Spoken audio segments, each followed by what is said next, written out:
Hello viewers, welcome to Barakkantha YouTube channel. তো আজকে আমরা এমন একজন ব্যক্তির লগে মিলিয়ার তো মানে জান ফরিস্তি দেওয়াত গেলে যদি আমি হই he devoted his whole life to doing something for the education, তো ভুল হইতো নাই। He is none other than mister Shahnaz Hussain Khan, DIGP CRPF Dayapur Silchar. तो सर को अब मेरा पहले सवाल ये है सर, आप जिस प्रोफेशन में हो और अभी आपका एक स्पीच में आपने कहा कि your heart is very close to education, तो मतलब एक प्रोफेशन पे हो दूसरा प्रोफेशन के साथ मतलब एजुकेशन के साथ आपका मतलब बहुत एक अच्छा रिलेशन है, तो इसके बारे में आप क्या कहना चाहेंगे सर? ऐसा है कि मैं पुलिस प्रोफेशन में CRPF में नौकरी करता हूँ। पूरे मैं देश में भ्रमण करता हूँ और ख़ास करके मैं LW एरिया में भी भ्रमण करता हूँ ड्यूटी के दौरान में।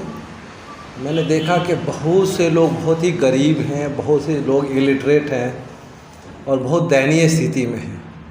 उनको देख करके मुझे बहुत ही मैं एक तरह से बोले कि दया आती है कि ये इसलिए है कि ये सब लोग इलिटरेट है, ये जो है पढ़े लिखे नहीं हैं, जिसके कारण इनके सब समस्या के जड़ में जो है वो है इलिटरेसी है।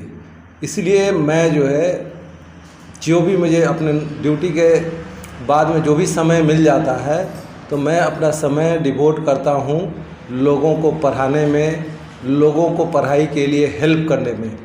और मेरा यहाँ पर आना, रॉयल इंग्लिश एकेडमी के ओपनिंग सेरेमनी में अटेंड करना, वो उसी कड़ी का एक हिस्सा है। क्योंकि मैंने जैसे कि बताया कि पढ़ाई जो है, एजुकेशन जो है मेरे दिल के बहुत करीब है और मेरा मानना है कि बहुत समाज में या देश में कोई ट्रांसफॉर्मेशन लाना है, कोई चेंजेस लाना है, वो जो है पढ़ाई के ज़रिए ही लाया जा सकता है। इसलिए मैं जो है इस काम में लगा रहता हूँ। Thank you sir. तो सर आपने थोड़ी देर पहले आपने कहा था कि मतलब आप मतलब एक इंटीरियर एरिया से बिलोंग करते हो और मतलब उतना ख़ास एरिया भी नहीं है, उतना मतलब हाई फाई फैमिली भी नहीं था, बट फिर भी आपने यहाँ तक पहुँचा, मतलब सक्सेस का जो सीढ़ी आपने पहुँचा, तो इसका पीछे मतलब क्या राज है? हाँ, मैं जिस एरिया से बिलोंग करता हूँ वहाँ पर कोई एजुकेशनल फैसिलिटी नहीं है। मैं एक गांव से बिलोंग करता हूँ और उस गांव में कोई भी स्कूल नहीं है। मुझे स्कूल जाने के लिए बचपन में 5 किलोमीटर जो है की दूरी तय करनी पड़ती थी ऑन फुट, और ऑन फुट जा कर के मैं स्कूल अटेंड करता था। और उसके बाद से वहाँ पर मैट्रिक का पढ़ाई किया और मैट्रिक का पढ़ाई कर करके फिर मैं पटना आया और पटना में एडमिशन लिया। उसके बाद से जो है फिर मैं आगे की पढ़ाई की और इस जॉब में आया। मेरे फादर जो थे एक छोटे से सरकारी मुलाजिम थे, उनके दिल में पढ़ाई का बहुत जज्बा था। वो बोलते रहते थे हमेशा कि इल्म सिर्फ नौकरी पाने के लिए नहीं है, इल्म है आदमी को इंसान बनने के लिए भी। और वो हमेशा बोलते थे कि हाय इस इल्म से बंदे को खुदा मिलता है, हाय इस इल्म से दौलत का मज़ा मिलता है, हाय इस इल्म से जीने का जो है मज़ा मिलता है, जीने का सलीका मिलता है। तो ये सब जो इंस्पिरेशंस जो थे मेरे फैमिली के, मेरे पेरेंट्स के पढ़ाई ही जो है ज़िंदगी में रियल ट्रांसफॉर्मेशन लाएगा, उससे हम इंस्पायर्ड हो करके तमाम कठिनाई के बावजूद, तमाम परेशानी के बावजूद भी हम अपना पढ़ाई करते रहे। और मैं बहुत ही यंग एज में as a DSP central reserve police force में ज्वाइन किया 1992 में, जब मैं हार्डली 20.5 ईयर्स का था। और तब से मैं जो है पीछे मुड़ करके नहीं देगा, आगे बढ़ते ही रहा।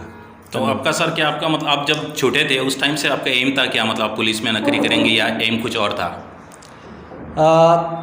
एज ए मेरे फैमिली में मेरे फादर जो है पुलिस में ही थे, तो पुलिस से सर्विस से मुझे इंस्पिरेशन था, खाकी वर्दी से मुझे लगाव थी। और एक तरह से बोल सकते हैं कि खाकी ये पुलिसिंग जो है हमारे खून में था। इसलिए जो है पहला मेरा प्रेफरेंस था पुलिस जॉब में आना, और इसलिए मैंने जो है इधर CRPF ज्वाइन किया। Very good sir. आपने आपका जो मतलब अभी जिस पे आप जॉब कर रहे हो मतलब एक प्रेस्टिजियस पोस्ट है, बहुत हाई मतलब हाई फाई रैंक पे आप जॉब कर रहे हो, बट इसके बावजूद भी आप कहीं से भी अगर स्कूल कॉलेज से आपको मतलब इन्विटेशन आता है फिर भी आप मतलब टाइम मैनेज कर लेते हो? इतना हेक्टिक शेड्यूल के बाद आप कैसे टाइम मैनेज कर लेते हो? देखिए, एक कहावत है कि where there is will there is way, जहाँ चाह है वहाँ राह है। अगर आप किसी चीज़ के बारे में बहुत पैशनेट है, किसी चीज़ कॉज के बारे में बहुत आपके दिल के बहुत करीब है, बहुत प्यारा है, आप तमाम मशगूलियत के बावजूद भी, तमाम आपका जो प्रिऑक्यूपेशन है उसके बावजूद भी आप समय निकाल ही लेते हैं। तो मेरा विभिन्न स्कूलों में जाना, इस तरह के प्रोग्राम को अटेंड करना, यही मेरे पैशन का जो है नतीजा है। ये मेरे दिल के करीब जो मुद्दा है पढ़ाई का, उसका ये नतीजा है।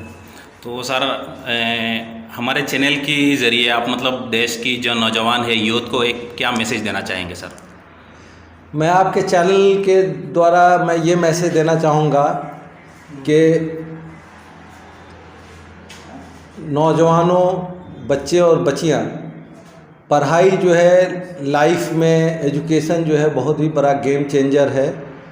आप पढ़ाई को अपनाइए और पढ़ाई को ऑब्सेशन बनाइए, fall in love with your studies, और कामयाबी आपका पैर चूमेगा। अगर किसी भी प्रकार की आपके ज़िंदगी में कोई परेशानी है, वो सब जो है रास्ता हमवार हो जाता है। अगर आप पढ़ाई के प्रति, अगर आप दिल से चाहते हैं कि हमको पढ़ाई करना है, मुझे कुछ बनना है, कुछ कर गुजरना है, कुछ देश के लिए करना है, कुछ समाज के लिए करना है, तो आपके लिए जो है हर तरह से रास्ता खुलता जाएगा और पढ़ाई ही आपके जीवन में जो है हर तरह का पॉजिटिव बदलाव लाएगा। पढ़ाई जो है, education is a magic wand. It is a magic wand, not only because it gives you job and status in the society, it rebuilds a new world for you. It is a magic wand because it enables to rediscover the world. Whatever I have today, it is because of education only. And I can assure you that if you do your study passionately, the country is going to reward you. Just be passionate about your, be sincere, be honest about your job. Thank you. Thank you sir. Thank you for spending your most precious time with us. আর আমরা ভিউয়ার্সে কইয়ার তো সারর ইন্টারভিউতে গিয়ে একটা জিনিস আমরা clear হয়েছে যে अगर किसी चीज़ को पूरी दिल से चाहो तो पूरी कायनात लग जाती है उससे मिलाने की। तो धन्यवाद আমরা লগে থাকার জন্য, and thank you so much.